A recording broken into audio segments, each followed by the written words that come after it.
السلام علیکم دوستوں اور ساتھیوں،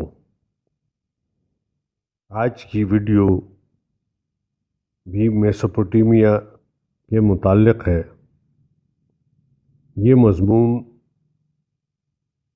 میگزین ڈیسک سے ماخوذ ہے، جو کہ جنگ ای پیپر کے بلاگ پر موجود ہے۔ مضمون کا عنوان ہے انسانی تہذیب کا اولین نقش۔ دوستوں اور ساتھیوں، میسوپوٹیمیا کے متعلق آگاہی بہت ضروری ہے۔ معلوم تاریخ اور نامعلوم تاریخ دونوں اسی سے جڑی ہوئی ہیں۔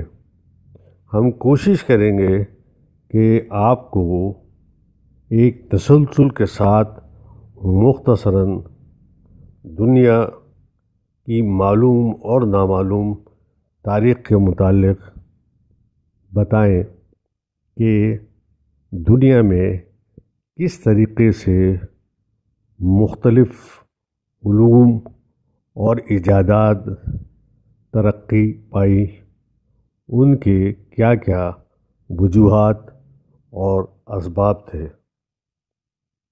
اس مضمون کے اندر خاص طور پر یہ بتایا گیا ہے کہ میسوپوٹیمیا انبیاء کرام اور بزرگان دین کی سرزمین ہے، جس طرح سے فلسطین ہے۔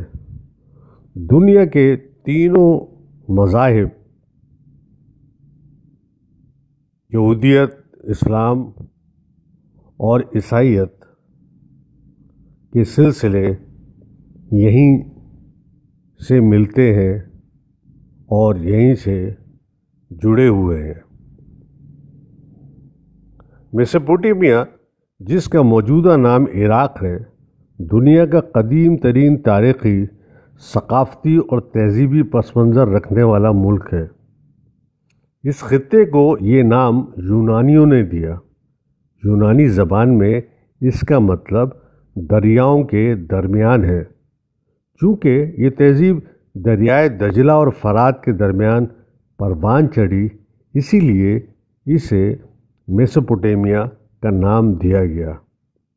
میسوپوٹیمیا کے دارالحکومت بابل کو دنیا کے قدیم ترین شہر ہونے کا اعزاز حاصل ہے، اور یہ بھی کہ بیک وقت 3 مقدس مذہبی کتب قرآن پاک، انجیل اور توریت میں اس شہر کا ذکر ہے۔ بابل، جسے یونانی بیبیلون کے نام سے یاد کرتے ہیں، موجودہ بغداد سے 65 کلومیٹر کے فاصلے پر جنوب کی جانب دریائے فرات کے کنارے آباد تھا۔ 4000 قبل مسیح یعنی تقریباً 6000 سال کی تحریر میں بھی اس شہر کا ذکر ملتا ہے۔ فلسطین کی طرح اس سرزمین کو بھی انبیاء کرام کی سرزمین کہا جاتا ہے۔ زمانہ قبل از تاریخ میں بھی یہاں کے لوگ باقاعدہ زبان، ثقافت اور مذہب رکھتے تھے۔ عراق کے شمال مشرق میں شانی در کے غاروں سے ملنے والے 50 سے 60 ہزار سال پرانے انسانی ڈھانچوں کی دریافت کے بعد ماہرین کا ان سے متعلق کہنا ہے کہ اس دور کے لوگ باقاعدہ بات چیت کی صلاحیت رکھتے تھے اور رسومات بھی ادا کرتے تھے۔ مثلاً اپنے مردوں کو پھولوں کے ساتھ دفناتے تھے۔ ابوالفدا لکھتے ہیں کہ یہی وہ شہر تھا جہاں نمرود نے حضرت ابراہیم علیہ السلام کو آگ میں پھینکا۔ تاہم اب کھنڈرات کے علاوہ کچھ نظر نہیں آتا۔ البتہ ان کھنڈرات کے درمیان ایک چھوٹا سا غیر معروف گاؤں اب بھی موجود ہے، جہاں بابل کے قدیم عمارات یا مقامات کا ذکر کیا جاتا ہے۔ وہیں اس کے ایک مشہور کنویں کا ذکر بھی دلچسپی سے خالی نہیں ہے، جو صدیاں گزرنے کے باوجود پراسراریت قائم رکھے ہوئے ہے۔ کچھ لوگ اس کنویں کو چاہے بابل یعنی بابل کی تاریخی کنویں کے نام سے بھی جانتے ہیں۔ تاریخ دانوں کے مطابق بابل اسلام کی آمد سے طویل عرصہ قبل تباہ کر دیا گیا تھا۔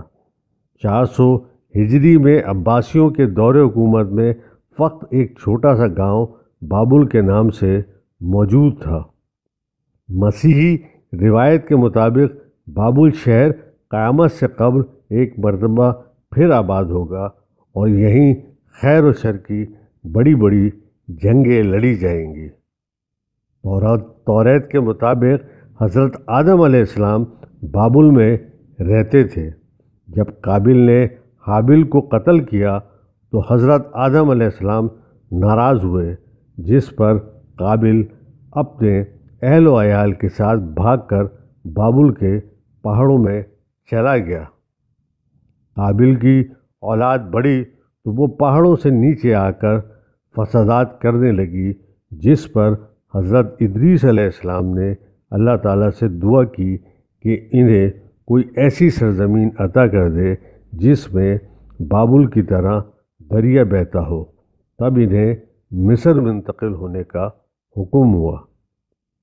جب وہ مصر پہنچے تو وہاں کے ماحول کو خوشگوار پایا۔ اس مقام کا نام بابل سے ملتا جلتا بیبیلونیا رکھا، جس کے معنی خیر کی جدائی ہے۔ 1750 قبل مسیح میں بیبیلونیا کے بادشاہ حمورابی نے اسے اپنا پایہ تخت بنایا اور نئے سرے سے اس کی تعمیر و ترقی کی کوشش شروع کی، تو یہ اس دور میں دنیا کا سب سے بڑا اور خوبصورت شہر بن گیا۔ 679 قبل مسیح میں بادشاہ بخت نصر نے اسے دوبارہ تعمیر کروایا اور اس کی تعمیر و ترقی میں انتہائی اہم کردار ادا کیا۔ بخت نصر نے اپنی بیگم کے لیے جو محل تعمیر کروایا، وہاں فن تعمیر کا ایک نادر نمونہ سمجھا جاتا تھا۔ ان منفرد باغات کو ماہرین تعمیر ایک اچھوتا شاہکار قرار دیتے ہیں، جو دنیا کے 7 عجوبوں میں سے ایک عجوبہ ہے۔ میسوپوٹیمیا کو تاریخی طور پر ایک منفرد حیثیت اس لیے بھی حاصل ہے کہ یہاں سے بے شمار تہذیبیں جنم لیتی ہیں، جیسے سومیریا، اکادی، اسیرائی، کالدنی، ساسانی اور بابل کی تہذیبوں کا مرکز میسوپوٹیمیا ہی تھا۔ اس خطے نے پوری دنیا کو لکھنا سکھایا، ابتدائی ریاضی، فلسفے اور سائنسی علوم کے اصول متعارف کروائے۔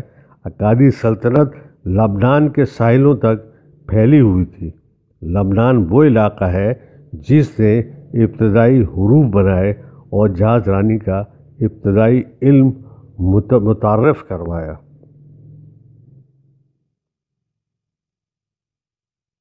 اس علاقے کو یا یہ علاقہ فونقیہ کی سلطنت میں شامل تھا۔ بابل نے حمورابی کے بادشاہت میں شہرت کی ابتدائی قوانین متعارف کروائے۔ 6 صدی قبل مسیح میں یہ علاقہ اگلے 400 سال کے لیے سائرس اعظم کی سلطنت فارس ایران کا حصہ بن گیا، جس کے بعد سکندر اعظم نے اسے فتح کیا اور پھر 200 سال تک یونانی سلطنت کے زیر نگیں رہا۔ سکندر اعظم کے بعد ایرانیوں نے 7ویں صدی عیسوی تک اس پر راج کیا۔ مسلمانوں نے 7ویں صدی عیسوی میں یہ علاقہ فتح کیا۔ حضرت علی کرم اللہ وجہہ نے اس کے شہر کوفہ کو اپنا دارالحکومت بنایا۔ عربوں نے اموی اور عباسی سلطنت کی صورت میں عراق پر حکومت کی۔ عباسیوں ہی نے بغداد کو پہلی مرتبہ دارالحکومت بنایا، جسے 1258 میں منگولوں نے ہلاکو خان کی قیادت میں تباہ و برباد کر دیا۔ یہ ملک 16ویں صدی عیسوی میں عثمانی سلطنت کا حصہ بنا اور جنگ عظیم اول تک اس کی یہ حیثیت برقرار رہی۔ پہلے جنگ عظیم کے دوران برطانیہ نے اس پر قبضہ کر لیا۔ 1932 میں انگریزوں نے اسے آزادی دی۔